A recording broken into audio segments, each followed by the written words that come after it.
Praise the Lord. आज की सुबह के लिए प्रभु यीशु मसीह का धन्यवाद हो कि परमेश्वर पिता ने अनुग्रह दिया उसकी सेवा करने के लिए।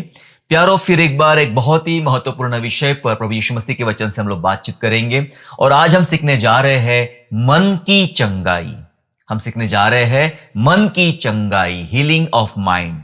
हम मन की चंगाई के बारे में परमेश्वर के वचन से बात करेंगे और वचन को सीखते हुए अगर आप में से अधिकतर लोग हो सकता है कि आज मन के बीमार हैं, मानसिक बीमार है, अंदरूनी रूप से आप भावनात्मक रूप से बीमार है और आपको अगर चंगाई की आवश्यकता है तो निश्चय आज इस वचन के द्वारा, परमेश्वर के वचन के द्वारा परमेश्वर आपके जीवन में चंगाई देगा। वचन शुरू करने से पहले मेरी ये प्रार्थना कि परमेश्वर सुनते सुनते आपको बहुत सारी बातों में चंगाई दे देगा। प्रभु आपको आशीष दे। प्यारो, हम सीखने जा रहे हैं मन की चंगाई।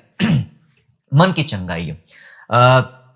दरअसल बीमारियां मनुष्य को तोड़ देती है, बीमारियां मनुष्य को तोड़ देती है, लेकिन चंगाइयां उसे पुनर्जीवित कर देती है। चंगाइयां पुनर्जीवित कर देती है।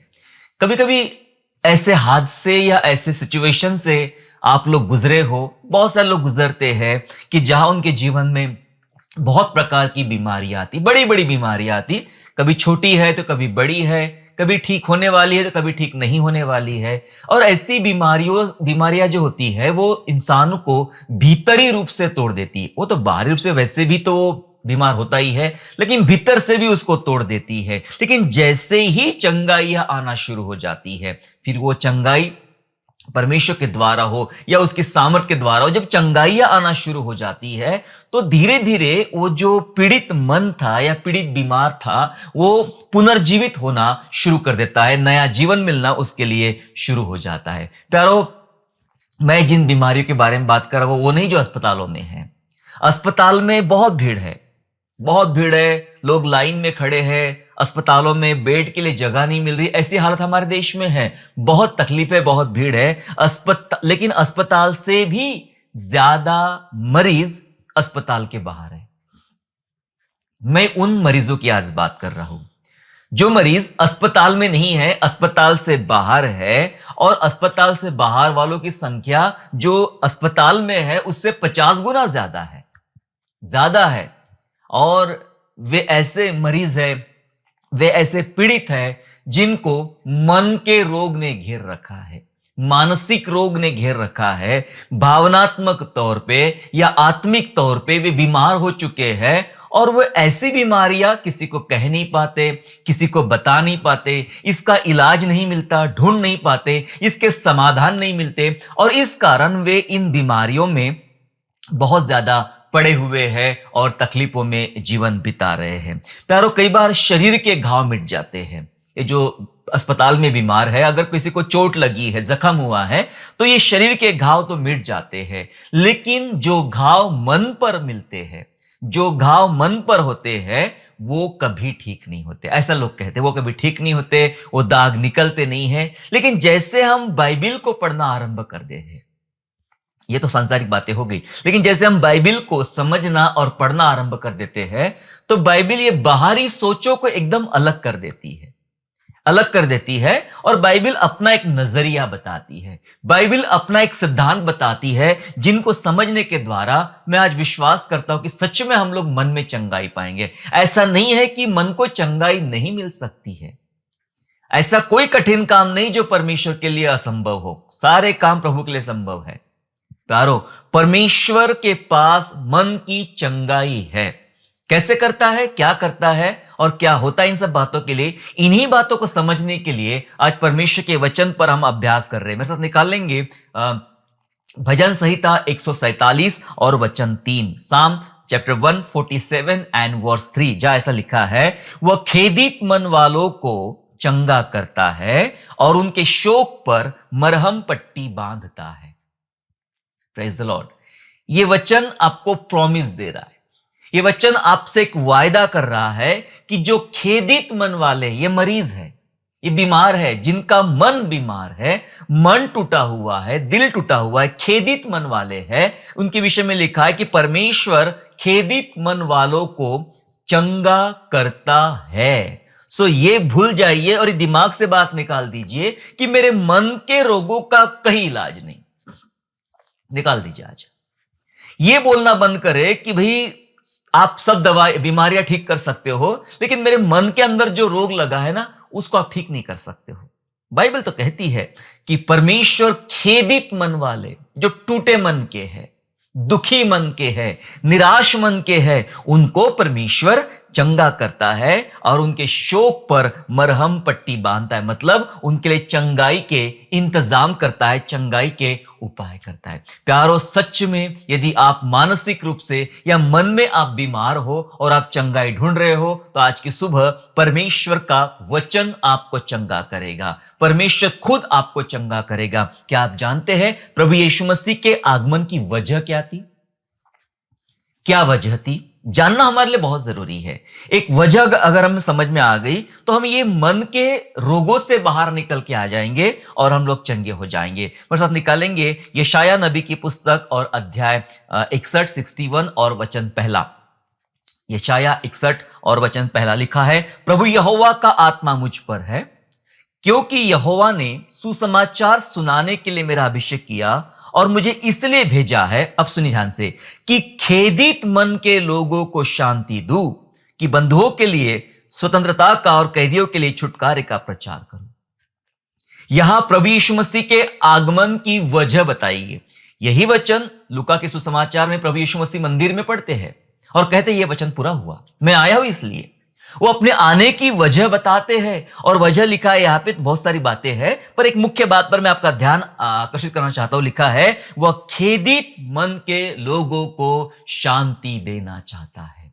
खेदित, बीमार है, टूटे मन के लोग हैं, बीमार मन के लोग हैं, मानसिक रूप से, भावनात्मक रूप से टूट चुके हैं और कहीं उनको शांति नहीं मिल रही है, वे तड़प रहे। मैंने पहले कहा, जो अस्पतालों में भीड़ है उससे 50 गुना ज्यादा भीड़ अस्पतालों के बाहर है। इसलिए प्रभु यीशु मसीह बाहर के लोगों को भी चंगा करने आया, अस्पताल के अंदर है उनको भी चंगा करने आया, और जो अस्पताल के बाहर है उनको भी चंगा करने आया। लिखा है वचन में, खेदित मन के लोगों को शांति देना वो चाहता है। क्या आप शांति की तलाश में हो?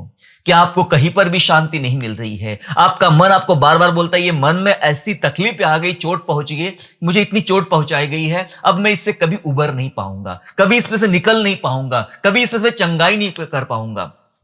देखिए प्रभु का वचन क्या कह रहा है।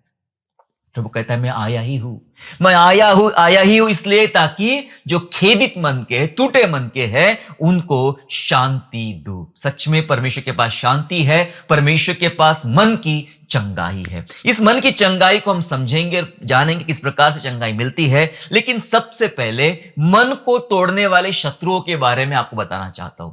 शत्रुओं की पहचान कर ले पहले, फिर चंगाई पर बात करेंगे। थोड़े शत्रु की पहचान करें। कभी कभी क्या होता है कि शत्रु को हम पहचानते नहीं है और हमारे इर्द गिर्द ही बैठा रहता है और हम उसके साथ चल रहे हैं और हमें पता ही नहीं कि हम तो दुश्मन के साथ चल रहे हैं, दुश्मन हमारे साथ है। कई बार हम अंधे हो जाते हैं, समझ बंद हो जाती है कि कौन शत्रु कहां से आक्रमण कर रहा है, कहां से तोड़ रहा है। इसलिए जब आप शत्रु की पहचान आपको हो जाएगी तो हम चंगाई की दिशा की तरफ आगे बढ़ेंगे, ताकि हम शत्रुओं को हटाएंगे, भगाएंगे और चंगाई को प्राप्त करेंगे। तो ये मन को तोड़ने वाले, मतलब मन को बीमार करने वाले 3 शत्रु है। जी हां, मुख्य 3 शत्रु है जिसके बारे में बात करना है आज हमें। पहला शत्रु है अपेक्षा, उम्मीद। अपेक्षा का मतलब होता है उम्मीद। ये शत्रु है। हां, अगर आप मानसिक रूप से बीमार हो, भावनात्मक रूप से टूट चुके हो, तो आपको बहुत समझना पड़ेगा कि अपेक्षा एक साधारण बात नहीं है, वो एक शत्रु है। एक्सपेक्टेशन की बात कर रहा हूं मैं, अपेक्षा की बात कर रहा हूं मैं। कई बार हमारे एक्सपेक्टेशन बहुत ज्यादा बढ़ जाते हैं हमारे लोगों से, फिर वो आपके मित्र हो, आपके अधिकारी हो, आपके कर्मचारी हो, आपके परिवार के सदस्य हो या आपके कम्युनिटी के लोग हो। हमें उनके बारे में बहुत अपेक्षाएं हो जाती है, बहुत हम लोग उम्मीद बांध लेते हैं कि ये मेरा छोटा बेटा है, ये बड़ा होके मेरा नाम रोशन करेगा। पता चलता है कि बड़े बेटे ने बड़े होके नाम डुबा दिया। आपको जो उम्मीद थी वो उम्मीद टूट गई। इसकी वजह से आप मन में बीमार हो गए, मानसिक रूप से बीमार हो गए। आपको उम्मीद थी कि नई बहू घर में आएगी तो सब अच्छा होगा, लेकिन सब बिगड़ गया।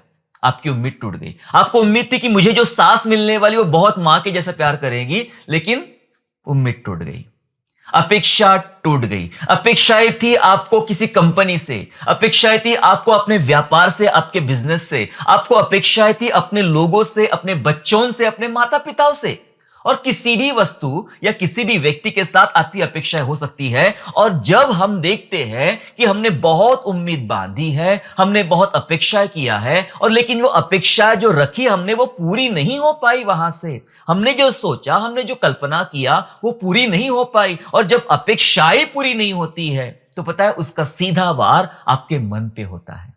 आप भीतर ही भीतर घुटते चले जाते हो, टूटते चले जाते हो, मन में बीमार से रहते हो।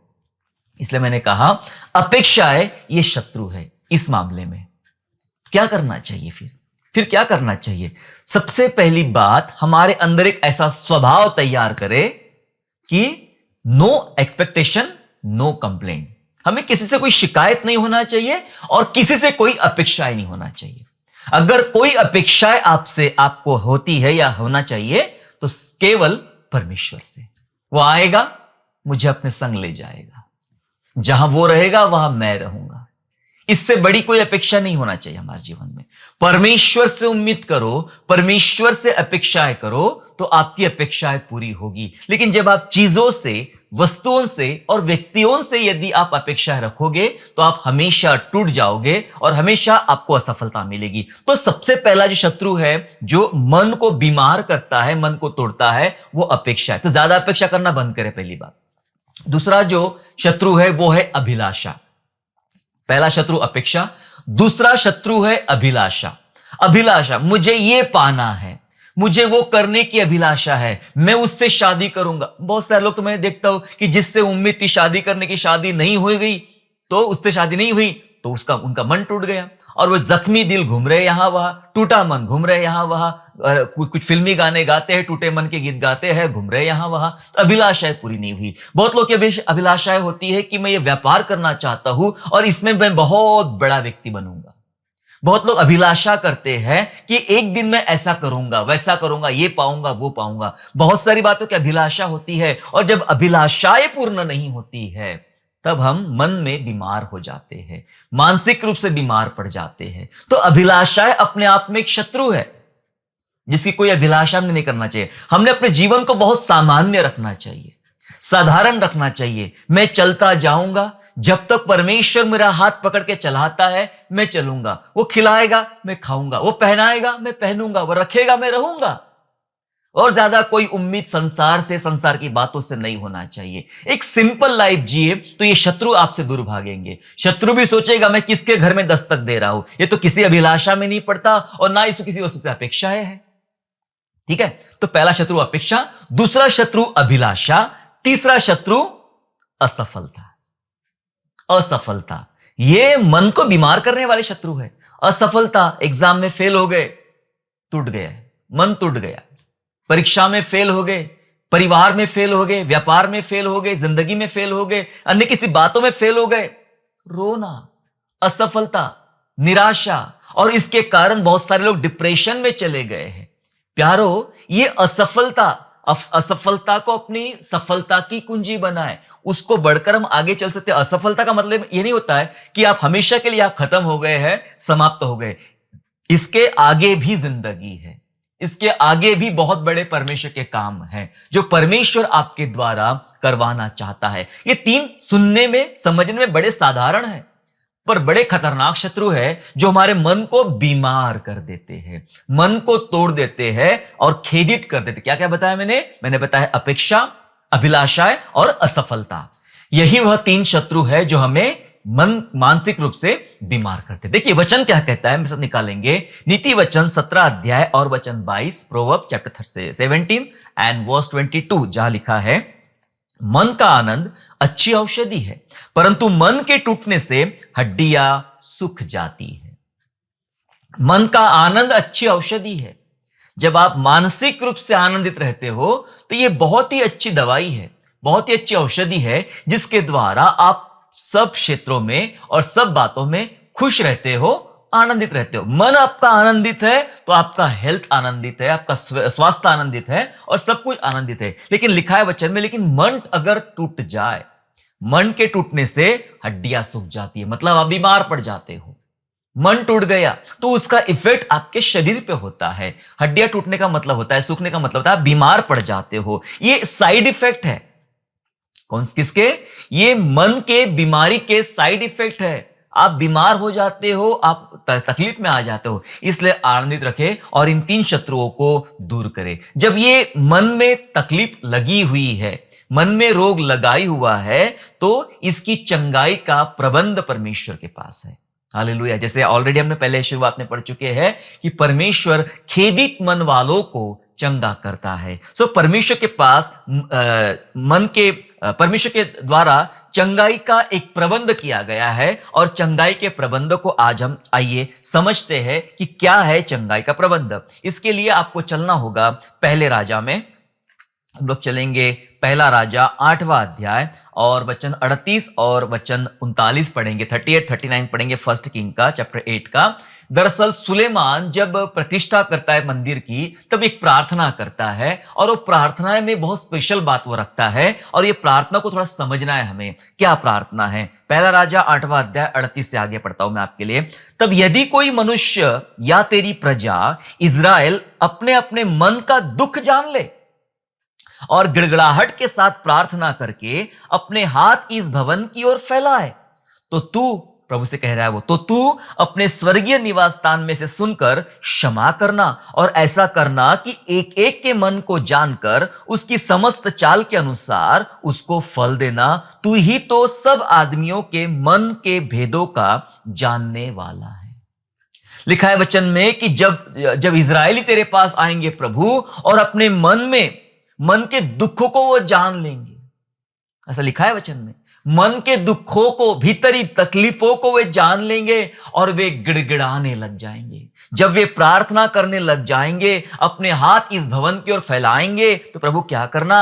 आप क्षमा कर देना, आप उनके मन के अनुसार उनको फल देना। आप मनों को समझते हो, मनों को जांचते हो, उनके मन की स्थिति के अनुसार आप उनको फल देना। सुलेमान कह रहा है अपने लोगों से कि तुम प्रार्थना करोगे तो परमेश्वर तुम्हें तुम्हारे मन के तकलीफों से छुटकारा देगा, चंगाई देगा। नए नियम में हम पढ़ते याकूब के पत्र में लिखा है कि जो दुखी हो वो प्रार्थना करे, वो दुखी हो वो प्रार्थना करे। अगर आप सच में मानसिक रूप से टूट चुके हो, निराशाओं ने आपको घेरा है, किसी भी रूप से, आप किसी भी एंगल से, किसी भी स्वरूप से अगर आप परेशान हो, टूट चुके हो, तो आपको एक सिंपल और बड़ी पावरफुल बात बताना चाहता हूं, और वो है प्रेयर।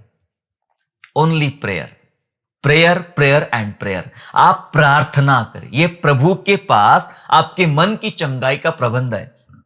आप प्रार्थना में बैठे, आप प्रार्थना करें, परमेश्वर के पास बैठ के अपने मन से एकदम चंगाई के लिए प्रार्थना करें। मानसिक चंगाई, शरीर की चंगाई तो मिल जाएगी, मन का क्या करोगे?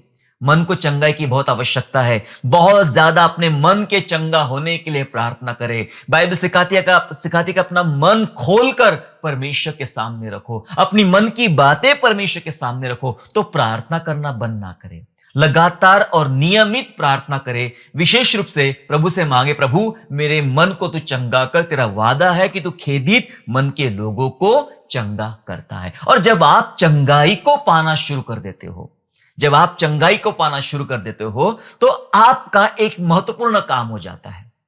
ये एक प्रबंध का दूसरा एक भाग है। एक प्रबंध जो प्रभु ने प्रबंध किया है, उसमें का एक दूसरा भाग है। जब आप खुद स्वस्थ होना ठीक हो शुरू कर देते हो, तब यह जरूरत है कि आप औरों को भी ठीक करें, औरों को चंगा करें, और उसके लिए आपको यह सेवा करना होगा।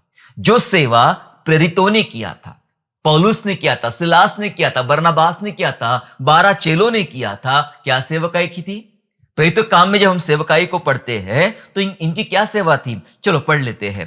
प्रेरितों के काम और उसका अध्याय 14 और वचन 22 इस प्रकार से कहता है, दरअसल पौलुस प्रेरित और दूसरे और भी सदस्य जो थे सेवकाई के, वे तमाम जो लोग बहुत दुख उठा रहे थे। अगर जो वचन में अभी आपको पढ़ने जा रहा हूं उसके ऊपर जब पढ़े, तो पौलुस को तो एक बार मार के फेंक दिया गया था। मरा समझ के छोड़ दिया। वहां से भी उठा लिया गया और कहां कहां सेवा करता और जगह जगह घूम रहा था। और लिखा है वचन में, प्रेरितों का काम 14 और उसके 22 पद में लिखा है, और चेलों के मन को स्थिर करते रहे और यह उपदेश देते थे कि विश्वास में बने रहो, और यह कहते थे कि हमें बड़े क्लेश उठाकर परमेश्वर के राज्य में प्रवेश करना होगा। क्या कर रहे थे चेले?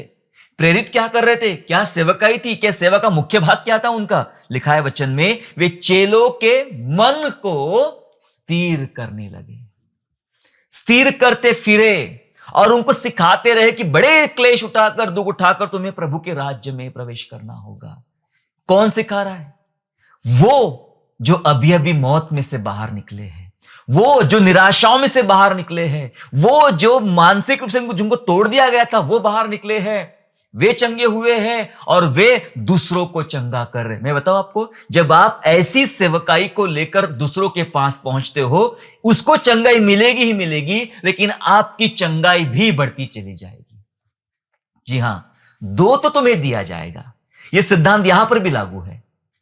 आप दूसरों को कंफर्ट करो, जो निराशा में, डिप्रेशन में है, चिंताओं में है, मन में टूटे हुए, उनको ढाढ़स बंधाओ, आप अपने आप ठीक होना शुरू हो जाएंगे, आपकी चंगाई खुद बढ़ना शुरू हो जाएगी। ये चेलों के मन को स्थिर करते रहे। बहुत लोगों के मन टूट रहे थे, मन से व्याकुल थे, क्योंकि लगातार सताव चल रहा था और कलीसिया बड़े दुख के समय से आगे बढ़ रही थी। मेरे प्यारो, सेवा एक है प्रार्थना, लगातार आपको प्रार्थना करना है, और दूसरा है सेवा। कौन सेवा? ये वाली सेवा, टूटे हुए मन वालों के बीच में सेवा, उनको काउंसलिंग करना, उनका ढाढ़स बांधना और उनको सिखाना, प्रभु के वचन में मजबूत करना। जब आप ये करोगे तो आपके भीतर जो चंगाई है अपने आप और ज्यादा डेवलप होना, बढ़ना शुरू हो जाएगी। तो ये दरअसल परमेश्वर द्वारा चंगाई का प्रबंध किया गया है। कई बार हम यही सोचते, प्रभु बहुत मुश्किल है ये बीमार मन में चलना, बीमार होकर चलना, मानसिक रूप से बीमार चलना बड़ा तकलीफ भरा रास्ता है। मैं बताना चाहता आपको, ये जो मन टूटता है ना, ये मन बीमार पड़ता है। मन का टूटना दरअसल आराधना का या आराधना के योग्य एक उत्तम भाग है। सच बता रहा आपको मैं, जब आपका मन टूटता है, आपकी आराधनाएं बहुत महत्वपूर्ण हो जाती है। जब आप मानसिक रूप से बीमार अवस्था में रहते हो, मैं बताता हूं, ये स्तुति, आराधना, प्रार्थना का जो भाग है ये बहुत उत्तम हो जाता है। मैंने दो प्रकार के लोग देखे। एक वो जिनके लाइफ में ना कोई दुख है, ना कुछ है, बस वो खड़े हैं और सामने से जो ऑर्डर दिया जाता है, चलो गीत नंबर 46 निकालेंगे और वे गाते हैं, चलो हाथ उठाएंगे तो हाथ उठाते हैं, चलो घुटने टेकते हैं, चलो ये पढ़ दो वो पढ़ते हैं। उनका अपना ऐसा कुछ नहीं है, वो ऑर्डर फॉलो कर रहे हैं। जो ऑर्डर हम लगाते हैं चर्च में, उस प्रकार से वो ऑर्डर फॉलो कर रहे हैं। उनके लाइफ में ऐसा कुछ खास स्पेशल नहीं है कि आज उनका मन परमेश्वर को प्रसन्न कर रहा है। प्रभु यीशु मसीह एक के घर में गए और वहां पर एक पापी स्त्री आई और वो आंसुओं से रोने लगी, पांव भिगाने लगी, यीशु प्रभु के बालों से पोंछने लगी। जो लोग खड़े थे वो लोग कुड़कुड़ करने लगे, ये कैसा गुरु है, इनको समझता नहीं है। प्रभु ने कहा, उसके पाप बहुत ज्यादा थे और उसका प्रेम बता रहा है कि उसके पापों की क्षमा मिल रही है। वो लोग भी आराधना करने आए थे, चलो हमारे घर चलो, खाना खाओ, अच्छे आसन पे बैठो, वो भी आराधना ही कर रहे थे। और ये जो स्त्री आई ये भी आराधना कर रही थी। दोनों में क्या फर्क है? फर्क ये है, इसकी आराधना एकदम दिल की गहराई से थी। वो पापी थी और वो पापों की क्षमा मांग रही थी। प्यारो, ये जो मन टूट जाता है, मानसिक रूप से आप बीमार पड़ जाते हो, तकलीफ में आते हो, ये ऐसा सिचुएशन है या ऐसी प्रक्रिया है जब आप, एक परिस्थिति ऐसी है जैसे जब आप आराधना के लिए एक उत्तम भाग बन जाते हो, उत्तम भेड़ बन जाते हो। वचन भी तो ऐसा ही कहता है। मैं सब निकालेंगे आप, भजन संहिता 51 अध्याय 51, भजन संहिता 51 निकालेंगे, वचन 17 बड़ा फेमस है। लिखा है, टूटा मन परमेश्वर के योग्य बलिदान है, हे परमेश्वर तू टूटे और पिसे हुए को तुच्छ नहीं जानता। देखो, टूटा मन परमेश्वर के योग्य बलिदान है। सच में सुंदर आराधना होती जब आपका मन टूटा होता है। तो कभी कभी धन्यवाद देना चाहिए। प्रभु धन्यवाद, मैं बीमार हूं, धन्यवाद मैं तकलीफ में हूं, धन्यवाद मैं इस निराशा में हूं, धन्यवाद मैं ये तकलीफों में हूं। कोई बोलता नहीं है, करना चाहिए, क्योंकि लिखा है वचन में, टूटा मन परमेश्वर के लिए योग्य बलिदान है। सच्ची आराधना यही से निकलेगी। तुम अपने शरीरों को जीवित, पवित्र, परमेश्वर को भावता हुआ बलिदान करके चढ़ाओ, यही तुम्हारी आत्मिक सेवा है। ये टूटा मन ही बहुत महत्वपूर्ण रखता है। आराधना का सबसे सुंदर भाग है, ये सबसे सुंदर भाग है। यस प्यारो, ये योग्य भाग है। आओ इसका इस्तेमाल आराधना के लिए करें। टूटा मन प्रभु के योग्य आराधना करते हैं। प्यारो, हम जितना टूटते हैं ना आराधना में, उतना बढ़ते हैं, उतना बढ़ते हैं।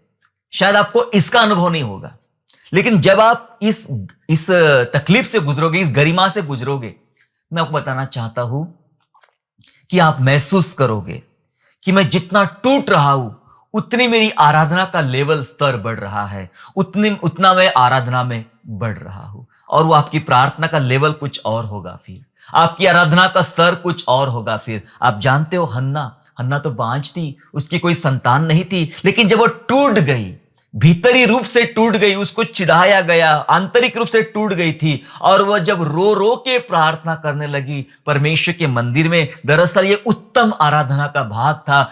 ये ऐसा समय था कि परमेश्वर ने हन्ना की प्रार्थना सुन लिया। हन्ना की प्रार्थना परमेश्वर ने सुन लिया। परमेश्वर आपकी भी प्रार्थना सुनेगा। वो आराधना का स्तर उसका बढ़ गया था, क्योंकि वह बहुत ज्यादा टूट गई थी। समझे? एलिया होरेब पर्वत पर चढ़ता है। होरेब पर्वत पर चढ़ा, क्यों चढ़ा? क्योंकि रानी ने, इजेबेल ने उसको मारने के लिए पूरी प्लानिंग कर लिया था, और वो रो रहा था, प्रभु सबको मार डाला है, मैं अकेला ही बच गया हूं, मुझे मारना चाहते हैं, मैं उसके हाथ से नहीं, प्रभु मुझे तू मार डाल, लेकिन मैं उसके हाथ से मरना चाहता नहीं। वो होरेब पर्वत पर आया। होरेब पर्वत पर जो आराधना हुई, वहां जो परमेश्वर का प्रकाशन आया, परमेश्वर की उपस्थिति आई, वो बड़ी अद्भुत थी। ये वो समय था जब एलिया टूट चुका था, बिखर चुका था, रो रहा था, तड़प रहा था। ऐसे समय में उसकी जो आराधना थी, उसकी जो प्रार्थना थी, उसका स्तर बहुत ज्यादा बढ़ गया था। तब परमेश्वर की उपस्थिति वहां पर आई और परमेश्वर ने उससे बात किया। बहुत खास पार्ट है ये लाइफ का। जब आप टूट जाते हो, जब आप मानसिक रूप से ज्यादा तकलीफ में रहते हो। पौलुस सिलास को जानते हो? पौलुस सिलास ने दिन भर बेत खाई, मार खाई, और उनको जेल में डाल दिया गया। उनके हाथ पांव बांध दिए गए, शरीर में जख्में थी, जेल में काल कोठरी में उनको रख दिया। लेकिन आधी रात के समय क्या कर रहे थे? स्तुति, आराधना और भजन कर रहे थे। हालेलुया। प्यारो, उनकी आराधना का स्तर बढ़ गया जब मन टूट गया, दिमाग टूट गया, दिल टूट गया, इनका तो शरीर भी टूट गया था। लेकिन आराधना और प्रार्थना का स्तर बढ़ गया, और उसका चमत्कार क्या हुआ हम बाइबल में बराबर जानते हैं। कैसे जेल टूट गई और कैसे लोग बाहर निकल गए। हालेलुया। प्यारो, इसलिए मैंने कहा हम जितना टूटते हैं आराधना में उतना बढ़ते हैं। यस, इसलिए मन की चंगाई है, चंगाई मिल के रहेगी। परमेश्वर मन को चंगा करने वाला परमेश्वर। आखिरी 2-3 बातें बता खत्म करना चाहता हूं मैं, कि मन की चंगाई के लिए 4 काम करें जल्दी जल्दी। अगर आप सच में अपने मन में चंगाई चाहते हो तो अपने मन की चंगाई के लिए ये 4 काम करें। 4 काम कौन सा? पहला काम है परमेश्वर के पास आए और उसके वायदे पर भरोसा करें। सबसे पहले हम यही काम करना, हम यही से भाग जाते हैं। हम सब जगह जाएंगे, दोस्तों के पास जाएंगे, रिश्तेदारों के पास जाएंगे, पड़ोसियों के पास जाएंगे, लेकिन परमेश्वर के पास नहीं जाते। आओ तकलीफ के समय मन की चंगाई के लिए परमेश्वर के पास आए और उसके वायदे पर भरोसा करें। उसका जो वादा है, पता कितना अद्भुत वादा है परमेश्वर का, बहुत अद्भुत वादा है। देखिए एक वचन पढ़ लेते हैं, एजेकियल 34वां अध्याय और वचन 16। एजेकियल चैप्टर 34 एंड 16 वर्स ऐसा कहता है, मैं खोई हुई को ढूंढूंगा और निकाली हुई को फेर लाऊंगा, और घायल के घाव बांधूंगा और बीमार को बलवान करूंगा, और जो मोटी और बलवंत है मैं उन्हें नाश करूंगा, मैं उनकी चरवाई न्याय से करूंगा। क्या वादा है प्रभु का? वादा है घायल के घाव बांधूंगा और बीमार को बलवान करूंगा। यह वादा है प्रभु का। वादे को याद करें, इस वादे पर भरोसा करें। प्रभु मेरे जख्मी घायल घावों को बांधने का वादा करता है और बीमार को बलवान करने का वादा करता है। आप बीमार हो मन के बीमार हो, बलवान होंगे, वादा है परमेश्वर का। आपके ज्यादा जख्म हो गए हैं, ज्यादा घायल हो चुके आप, लिखा है घायलों को घावों को परमेश्वर मलहम लगाएगा, उनको बांधेगा। हालेलुया। सो पहला काम, परमेश्वर के पास आए और उसके वायदे पर भरोसा करे। यस, उसके वायदे अद्भुत है, तब आपको मन की चंगाई मिलेगी। और एक काम करना है, अपने अपराधियों को क्षमा करें। यह भी एक कारण है। कभी कभी हम अपने सताने वालों को, अपराधियों को क्षमा ही नहीं करते, और उसकी माफी न करना यह हमारी तकलीफ का कारण है। हम अंदर ही अंदर कुड़कुड़ा रहे, अंदर अंदर टूट रहे, अंदर अंदर हम लोग परेशान हो रहे, क्योंकि जिसने हमें रुलाया है, जिसने हमें सताया है, उसको हमने अभी तक माफ नहीं किया। दिल से क्षमा करे। बाइबल सिखाती है अपने अपराधियों को क्षमा करो। क्षमा करे, आप अपने आप मन की चंगाई को प्राप्त कर लोगे, है ना। दूसरा काम, तीसरा काम जो करना है हमें, तीसरा काम है पुरानी बातों को भूल जाए। अगर आपके सच में मन में आप चंगाई ढूंढ रहे हो और चंगाई चाहते हो, तो पुरानी बातों को भूल जाए। जो बातें आपके साथ हुई थी, जो घटनाएं आपके साथ हुई थी, जो आपके लिए बहुत डरावनी थी, सताव भरी थी, आप उसको भूल जाए। भूलकर एक नया जिंदगी स्टार्ट करें। नहीं तो आप डिप्रेशन में ही रहोगे, निराशाओं में ही रहोगे, लगातार आपको दवाइयां खाना पड़ेगा। यूसुफ के साथ कितना हुआ, उसके भाइयों ने उसको उठा के गड्ढे में डाल दिया, वहां से उठा के बेच दिया, वहां से उठा के नौकरी करता है, नौकर बन के रहता है, गुलाम बन के रहता है, और वहां से उठा के जेल में गया। बहुत लंबी दुख भरी यात्रा थी यूसुफ की। लेकिन जब उसका एक बेटा पैदा होता वहां पर, वो उसका नाम मनश्शे रखता है। मनश्शे का मतलब वह जो भुलाने का कारण हुआ, वो उस घटनाओं को जो पीछे उसके साथ हुई थी, उन सबको भूल जाना चाहता है, ताकि उसका मन आनंदित हो जाए, ताकि वो मानसिक रूप से चंगा हो जाए, है ना। आप भुला दीजिए, पुरानी बातों को भुला दीजिए, पुरानी घटनाओं को भुला दीजिए और मन की चंगाई को प्राप्त करें। चौथी बात, आखिरी बात इस संदेश की, आशा में आनंदित रहे। मन को चंगा रखना है, चंगा पाना है, तो प्रभु ने आपके सामने बहुत सारी आशाएं रखी है। ये छोड़ दो जो नहीं हो पाया, जिसकी आपने अपेक्षाएं किया, जो बड़ा शत्रु है, जिसकी आपने अभिलाषाएं किया, छोड़ दीजिए। जहां आप असफल हुए, छोड़ दीजिए।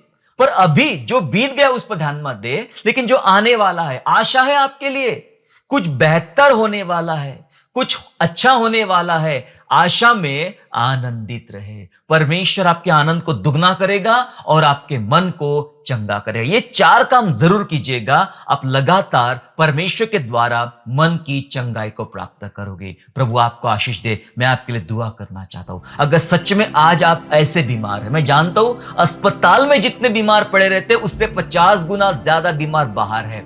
शायद यहां है, आप हो, आप सुन रहे हो, आप देख रहे हो, किसी ना किसी बात से आप टूट गए हो, आपके मन का रोग ठीक ही नहीं हो पा रहा, आपके अंदर आनंद ही नहीं आ पा रहा, आप निराशा और निराशा से गुजर रहे हो। लेकिन क्या आप जानते हो, जैसा आज हमने सीखा भजन 147 में, कि परमेश्वर खेदित मन वालों को चंगा करता है। क्या आपका मन खेदित है? यीशु मसीह आपको चंगा करता है। आओ मेरे साथ मिलकर प्रार्थना करें। मैं आपके लिए प्रार्थना करना चाहता हूं। परमेश्वर आपके टूटे घावों को भरेगा और ये टूटा मन ही बहुत योग्य बनेगा आराधना का। आइए हम लोग दुआ करें और आज पूरा छुटकारा, पूरा डिलीवरेंस और पूरी चंगाई यहां से ले ले। कहे प्रभु मैं मन की चंगाई लेना चाहता हूं, मैं ले रहा हूं। Thank you Jesus Lord. Hallelujah, hallelujah. धन्यवाद परमेश्वर, धन्यवाद ओ स्वामी, धन्यवाद ओ प्रभु, धन्यवाद ओ प्रभु, धन्यवाद ओ प्रभु। ओ पिता यीशु मसीह के नाम से आपका हम धन्यवाद करते हैं, धन्यवाद करते प्रभु आपकी भलाई के लिए। धन्यवाद प्रभु आपकी चंगाई दी हुई चंगाई के लिए पिता परमेश्वर, जो कलवरी पर आपने हमें दिया यीशु राजा। प्रभु हमारे मन, मस्तिष्क, बुद्धि, प्राण, आत्मा, भावनाओं में चंगाई आज चाहिए प्रभु जी।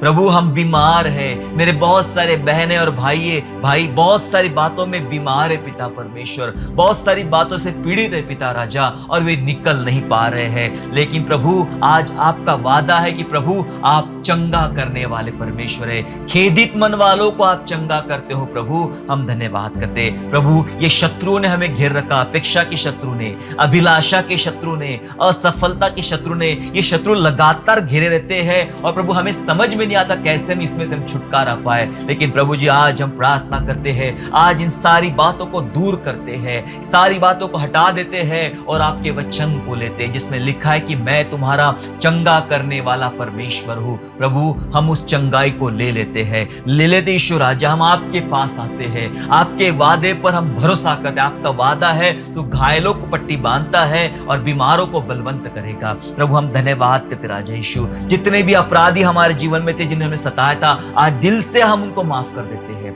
दिल से उनको क्षमा कर देते हैं और हम खुद मुक्त हो जाते हैं, हम खुद आजाद हो जाते हैं। प्रभु धन्यवाद, सारी पुरानी बातों को भूल जाते राजा यीशु, हम भुलाइए यीशु राजा, भुलाइए, हम याद ना करें, हम नए दिशा में प्रभु की तरफ हम आगे बढ़ने वाले बने, आशा में आनंदित रहने वाले बने। परमेश्वर सहायता कर। आज तमाम जितने लोग रो रहे हैं, जिनका मन टूटा हुआ है, जिनकी आंखें भर आई है, जिनका हृदय बह रहा है, मैं दुआ करता यीशु के नाम से आपकी शांति, आपकी चंगाई, आपका आरोग्य, आपकी सामर्थ उनके जीवन पर आए और आपकी महिमा करें। अनुग्रह से भर पिता, आशीष से भर प्रभु जी, और आज ये लोग स्वस्थ हो जाए, चंगे हो जाए और आपकी महिमा करें। धन्यवाद करते हैं इन वचन के लिए, धन्यवाद आपकी सामर्थ के लिए, धन्यवाद के साथ उद्धार करता प्रभु यीशु के नाम से प्रार्थना मांगते हैं, आमेन। आशा करता हूँ आज के संदेश के द्वारा आपने आशीष प्राप्त किया है। यदि सचमुच आपने आशीष प्राप्त किया है तो इस संदेश को दूसरों के साथ शेयर कीजिए और हमारे दूसरे भी संदेशों को सुनने के लिए हमारे चैनल को सब्सक्राइब करें और नोटिफिकेशन के लिए बेल आइकन को दबाइए। और हाँ, यीशु पर विश्वास करना ना छोड़े, वो आपको आशीषमय स्थानों की ओर आगे ले जाएगा। God bless you all.